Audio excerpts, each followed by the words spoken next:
மதிப்பேது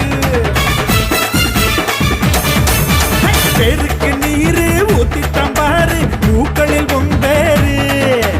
வாழக்கு தாரு ஏழக்கு சோறு இல்லைன்னா மதிப்பேது போறக்குள்ள வாழ்ந்தாலுமே என்னாலும் கோளாறுடா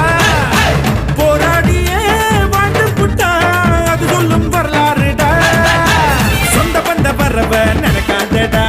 சொந்த காது மட்டும் உறவாகும்டா பேருக்கு வாழ்ந்தா நீ யாருடா திருப்பதி சொன்னார் தகராறுடா வேண்டிக்கிட்டா ஏழை நம்ம வாழ வைக்கும் திருப்பதி வந்தா